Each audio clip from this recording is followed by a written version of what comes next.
పుష్ప 1 ఎంతైతే హిట్ అయిందో ఇది డబల్ హిట్ అవుతుందని 100%గా ఉంది. ఎందుకంటే అది చూసాం మనం జస్ట్ ఫస్ట్ పార్ట్ వన్లోనే ఎంత ఉందంటే బాహుబలి పార్ట్ 1 ఎలా ఉండేనో పార్ట్ 2 ఎంత అదిరిపోయిందో ఇది కూడా అంతకి డబల్ ఉంటుంది. అందుకే రేట్స్ కూడా పెంచారు. అంత రేట్లు పెంచితే సామాన్యులు పోవడానికి కష్టం కదా. ఇగో బ్రదర్, ఇప్పుడు ఎట్లా అంటే మనము ఒక బావర్చిలో 150 రూపీస్ బిర్యానీ ఉంటుంది, పిస్ హౌస్లో 200 రూపీస్ బిర్యానీ ఉంటుంది. అది హోటలే ఇది హోటలే, అది బిర్యానీ ఇది బిర్యానీ. మరి నువ్వు ఎందుకు అడగట్లు? టేస్ట్ బాగుంటే నువ్వు పెడుతున్నావు కదా. మూవీలో కూడా వాళ్ళు పెట్టిన అమౌంట్, వాళ్ళు పెట్టిన విజువల్ ఎఫెక్ట్స్కి, సో వాళ్ళు తక్కువ బడ్జెట్లో తీసుంటే ఖచ్చితంగా వాళ్ళు తక్కువ అమౌంట్ పెట్టేవాళ్ళు. వాళ్ళు తీస్తున్నారు కదా ఎక్కువ అమౌంట్ పెట్టి, సో పెట్టుకోవచ్చు. బట్ ఏంటంటే ఒక లిమిట్స్లో పెట్టుకోవడం అనేది అది మన వాళ్ళు అందరూ చూసుకొని, మన ఫిలిం ఛాంబర్ వాళ్ళు అందరూ రైట్స్ ఇస్తారు. సో 100% ఉండొచ్చు, రేట్ పెట్టొచ్చు, నో ప్రాబ్లం.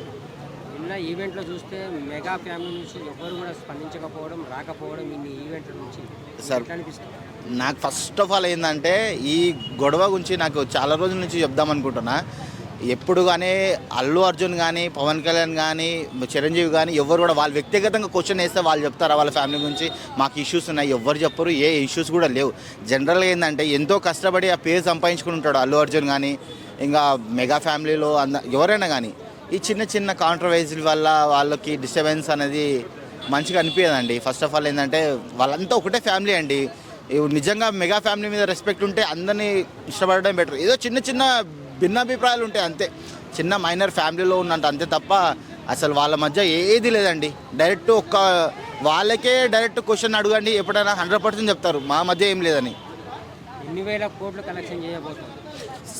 100% సార్. లాస్ట్ ఇది నాకు తెలిసి ఫస్ట్ డేనే ఒక 250 నుంచి 300 crores ఆల్ ఇండియాలో ఖచ్చితంగా కలెక్ట్ చేస్తారు సార్. ఎందుకంటే చాలా మూవీ ఎక్స్పెక్టేషన్స్ చాలా బాగున్నాయి, అన్ని లాంగ్వేజెస్లో ఓపెన్ అవుతుంది. మళ్ళీ ఆ డాన్స్ పరంగా కానీ కొన్ని విజువల్ ఎఫెక్ట్స్ ఉన్నాయి.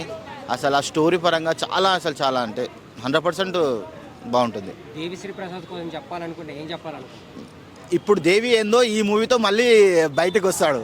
ఇప్పటి వరకు కొంచెం అతని మూవీస్ కొన్ని సాంగ్స్ అనేది కొంచెం హిట్ కాదు కదా, ఈ మూవీతో మళ్ళీ దేవిస్ బ్యాక్. నిన్న రాజమౌళి ఒక మాట మాట్లాడినాడు, అసలు దీనికి ఎవరు అమౌంట్ చేయాల్సిన అవసరం లేదు సినిమాకి. అవునండి, ఆబ్వియస్లీ. ఎందుకంటే పుష్ప పార్ట్ 1 చూసిన వాళ్ళు ఆటోమేటిక్గా నెక్స్ట్ ఏం జరుగుతుందని, బాహుబలి పార్ట్ 1లో ఎలా సస్పెన్స్ ఉందో అలా దీంట్లో ఒక నెక్స్ట్ ఏం అవుతుందని ఆల్రెడీ ఉంది. సో అందరు వెయిట్ ఈగర్లీ. ఫస్ట్ పార్ట్ 1 చూసిన వాళ్ళు చూసినా సరే హిట్ అవుతుంది. అట్లాంటిది హైప్ ఎక్కువైంది. ఇంకా స్టోరీ ఎలా పరిచారు, ఇంకా క్రియేషన్, ఇంకా ఎఫర్ట్. వాళ్ళు నిజం చెప్పాలంటే ఒక నేషనల్ అవార్డు విన్ అయిన వ్యక్తి అంటే ఆ మూవీలో హీరో రష్మిక మందాన కానీ, డైరెక్టర్ కానీ, వీళ్ళు ఈ మూవీతో ఇంకా ఇంటర్నేషనల్కి వెళ్ళిపోయి, అంటే ఇంకా చాలా బాగా లైఫ్లో చాలా మంచి సక్సెస్ వస్తారండి 100%. అంటే పర్టికులర్గా పవన్ కళ్యాణ్ ఫ్యాన్స్ అంటే బాయ్కాట్ పుష్ప అని చెప్పి ట్రెండ్ చేస్తున్నారని ట్విట్టర్లో. ఎందుకంటే అండి చిన్న మైనర్ ఇష్యూ పొలిటికల్ ఉన్న టైంలో ఇతను ఏంటంటే ఒక ఫ్రెండ్షిప్ కోసం వెళ్ళాడు తప్ప పవన్ కళ్యాణ్కి అపోజిషన్ అయితే కాదు. వాళ్ళ ఫ్యామిలీ అంతా ఒకటే, వాళ్ళంతా ఒకటే. పవన్ కళ్యాణ్కి ఎదురు వెళ్ళి అట్లాంటి ఫ్యామిలీ నేచర్ అల్లు అర్జున్కి లేదు. ఆయన ఇలా టార్గెట్ చేయాలని ఈవెన్ పవన్ కళ్యాణ్ కూడా లేదు. జనరల్గా ఎవరో కొంతమంది ఈవెన్ ఫ్యాన్స్ కూడా అందరు కంబైన్డ్గా ఉంటేనే బాగుంటుందండి. అర్జునే స్వయంగా ఏంటి నేను తోపని ఏదో పెట్టాడని చెప్పేసి ప్రతిదాన్ని కూడా పిక్ చేస్తున్నారు, ప్రతిదాన్ని ఇష్యూ చేస్తున్నారని అంటున్నారు కదా. లేదండి, ఉండొచ్చేమో. అవి ఎట్లా అంటే వాళ్ళ వ్యక్తిగతంగా వాళ్ళకే ఉండదండి. ఏదో జనరల్గా కొంచెం ఫ్యాన్స్. అవునవును. ఈ మూవీతో నిజం చెప్తున్నాను కదా, సక్సెస్ మీట్లో కానీ పవన్ కళ్యాణ్ గారు వస్తే ఇంకా అసలు అదంతా వెళ్ళిపోయి వాళ్ళంతా మళ్ళీ ఫ్యాన్స్ కూడా అందరు కలిసి హ్యాపీగా ఉంటారు. బెస్ట్ ఏంటంటే సక్సెస్ మీట్లో 100% పవన్ కళ్యాణ్ని చీఫ్ గెస్ట్గా పిలవాలి. అప్పుడు అస్సలైన హ్యాపీనెస్ అంటే అప్పుడు ఉంటుందండి. సక్సెస్ అనే పదం వాడొద్దు, అయితే ఒకసారి వాడినందుకు కేసు కూడా పెట్టినారు. మళ్ళీ నిన్న చూస్తే ఏదండి ఆర్మీ నా ఆర్మీ నా ఫ్యాన్స్ అని అన్నాడు.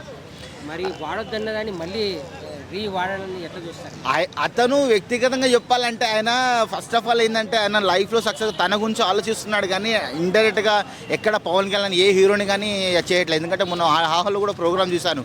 నీకు బాలకృష్ణ అడిగాడు ఏంది నీకు ఎవరు సాటి, నీకు ఎవరికి పోటీ అంటే నాకు నేనే సాటి అని అంటే ఆయన వ్యక్తిగతంగా చెప్పాడు. ఎందుకంటే డైరెక్ట్గా నేను ఈయన పోటీ ఆయన పోటీ అన్నా కూడా అది పెద్ద అది వేరే మ్యాటర్కి వెళ్ళిపోతుంది. సో జనరల్గా ఇప్పుడు డిప్లొమాటిక్ క్వశ్చన్ వేసినప్పుడు ఆయన ఏదో మామూలుగా చెప్పాడు అంతే తప్ప ఏదో కంపల్సరీగా ఉన్న టార్గెట్ చేసి నేను సైతం అనే అట్లాంటి కాన్సెప్ట్లో లేడండి.